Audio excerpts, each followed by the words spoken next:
Welcome everyone, and let me introduce my PhD topic, which is improving the success in the surgery of chronic mid-ear diseases. I'm working in a department of otorhinolaryngology and head and neck surgery in the Bajcsy-Zsilinszky Hospital, and I'm also a PhD student. And my PhD vision is clinicians use the most effective therapeutic options in the field of mid-ear surgery, and my mission is investigate these options and create high level of evidence. To achieve my goal, here is 3 projects I have been worked in the past years. First one is about the mastoid obliteration, which is connected to the disease called cholesteatoma. Cholesteatoma is originating from the tympanic membrane, and while it grows, it can destroy the bone structures and cause even life-threatening situations. Its incidence is 3 to 12 per thousand population. And the treatment is always surgical. However, the recurrence rate is quite high. It could be even 35%. There is a conventional method called canal wall-up technique, which is used widely. And there is another option called mastoid obliteration. To use this technique, we have to do the mastoidectomy and put some material back to the mastoid cavity to reduce this size. And we would like to evaluate the effectiveness of this technique with a meta-analysis. Here you can see our clinical question: what is the mastoid obliteration effectiveness compared to the conventional method? And here is also the PICO format. Our hypothesis is the mastoid obliteration could reduce the recurrent and residual disease compared to the canal wall-up technique. Here are methods which we used, and we did a systematic search on 4 databases, and we found 11 eligible studies. Here you can see the pooled odds ratios of the recurrent and residual disease proportions. And here the odds ratio is reduced almost 50%. So the mastoid obliteration reduces the recurrent and residual disease compared to the canal wall-up technique according to our results. Sadly, because of the time, I cannot show the other results. But I should tell the qualitative synthesis didn't find any differences in quality of life and adverse effect and hearing results. However, the obliteration increased the surgery time. And to summary, the study strengths, this is the first comprehensive study in this area, and there's a lot of operations data were assessed, and we use rigorous and thorough methodology. However, these studies were only retrospective cohort studies with high risk of medium and high risk of bias, and there is a clinical heterogeneity regarding the material used for obliteration and surgical technique. And in conclusion, the mastoid obliteration could reduce the recidivism. However, further randomized control trials are needed to support this result, but it seems a good option and a safe one. And the first manuscript has been submitted and accepted in a D1 journal called Laryngoscope. The second study is investigating the predictive factors of the tympanic membrane reconstruction techniques. It's a different disease, but related to the first one. The tympanic membrane reconstruction techniques, the type 1 tympanoplasty and the meningoplasty involve only the tympanic membrane, not involve the ossicles, and the prevalence is higher than the previous disease. It's almost over 2% of the European population, and this method success rate is usually around 80%. However, the range is quite wide. It could be 40 or even 90%, and that's because there are various factors have an impact on the outcome, and we would like to even identify and investigate these factors. So here are our clinical questions. What are these factors? And here is a PECO format. So we collect a group of patients with the suspected factors and the comparison the patients without these factors, and we assess the success rate, which is the number of the fully closed tympanic membrane expressed as a percentage after 12 months of the surgery. Here is the systematic search, and we identify almost 40 articles. And here is the result. So we actually found 12 factors, and for these 12 factors we could do 10 analyses. And I cannot show 10 forest plots, so here are all together the results. And I would like to highlight these significant results. So it seems the age, the size of the perforation, the opposite ear status, and the surgeon experience have a statistically significant outcome, and these seems are important. However, there are two other factors, the site of the perforation and the smoker status, which seems clinically relevant. However, these results wasn't statistically relevant. But these analyses have just a few patients, and only 3 and 7 articles was included. So one of the forest plots about the size of the perforation, this used a very hard separation, therefore the heterogeneity was medium.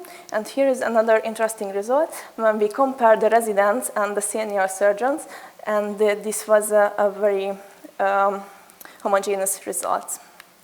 And altogether we could say the strengths of our study were new clinical aspects revealed, and but sadly, we could not do multivariate analysis to reveal the connection between these factors. However, we suggest for further researchers to assess a study with these all factors and try to reveal the connection between them. And this information actually very important to the clinicians because it helps to decide what kind of technique we should use, and it's give a better option to give the patient more precise informations. And this manuscript also have been published in the last winter in a Q1 journal.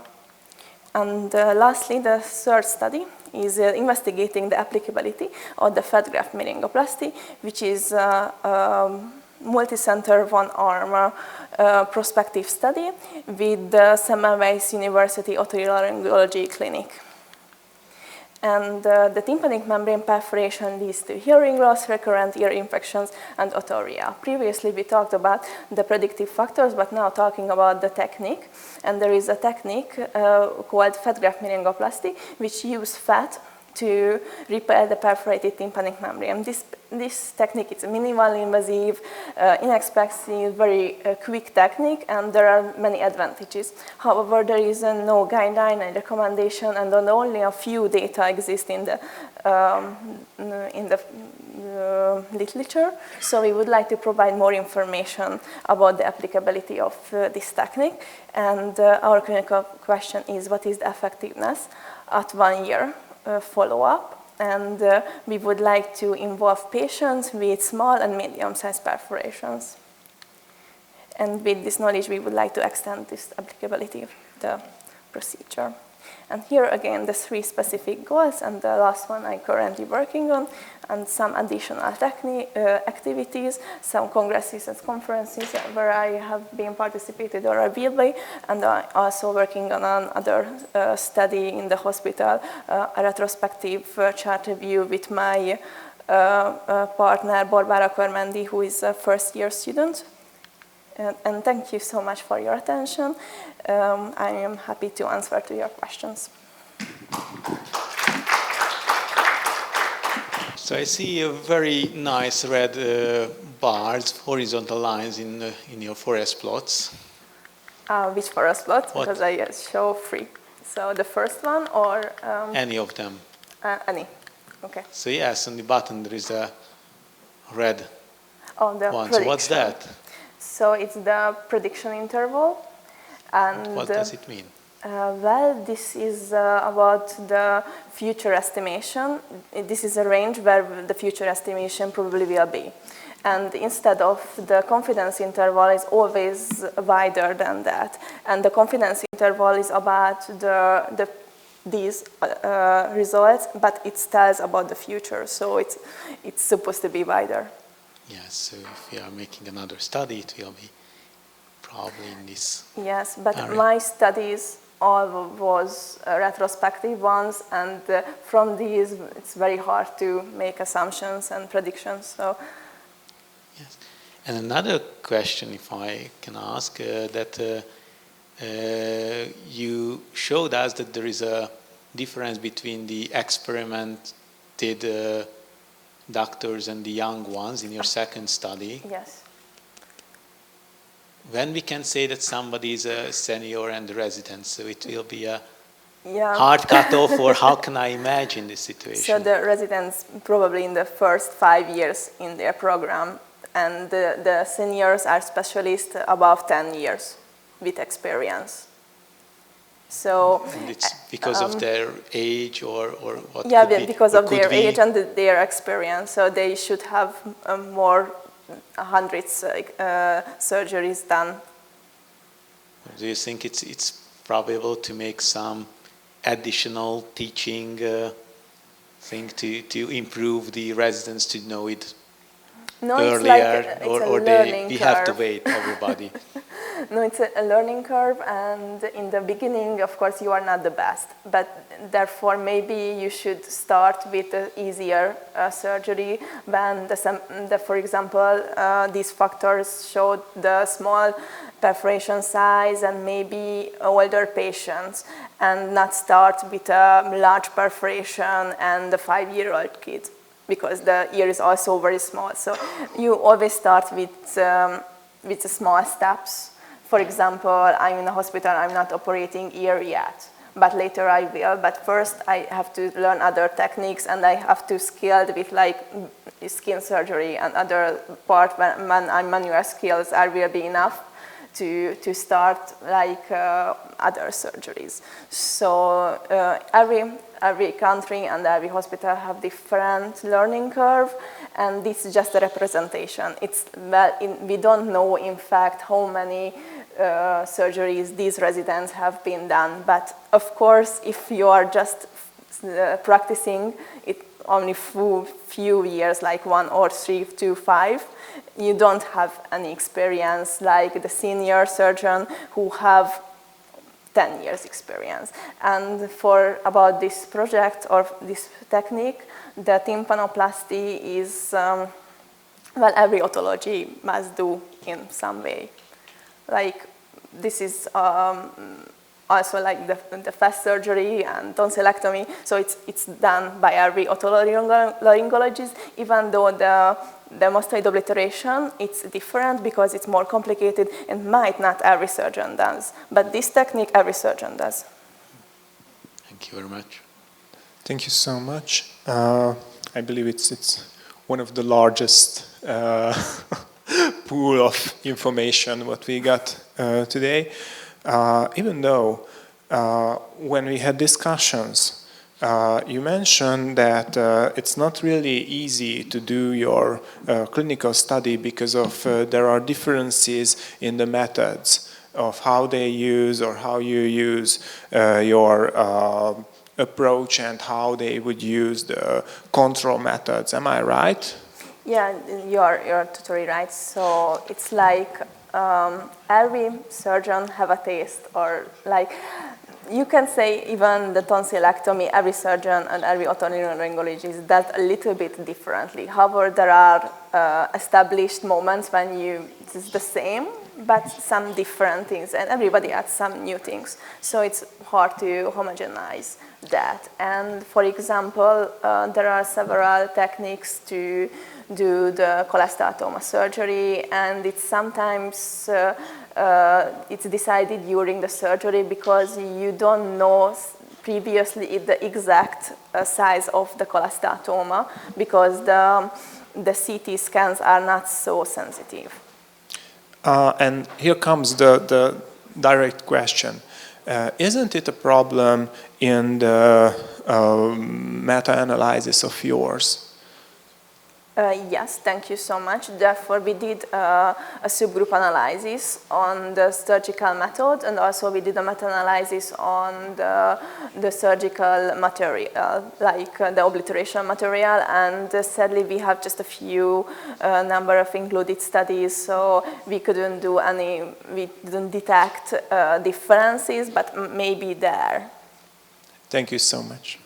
Thank you very much, Kata, for your presentation. As I understood well from Professor Varga's introduction presentation, that you already use your first project's results in your daily routine. Did you change any protocols? How was it accepted? Did you face some challenges from your first meta? Mm-hmm. So we have this protocol which we use before this meta-analysis, and we utilize the mastoid obliteration on patients who we think it's needed. And yes, we always changing if it's needed. So if there is a new data in the literature or there is something new, it's we developing our methods. However, it was like we assumed previously, so we know this may be true. It's reduced the recidivism, therefore we used it before, but now there's some evidence. So actually it's just a proof or practice. But if this meta-analysis would say there is no difference, actually we implemented in our clinical basis, so we didn't use if this meta-analysis would say that. So, but happily it's. Yeah. Thank you very much.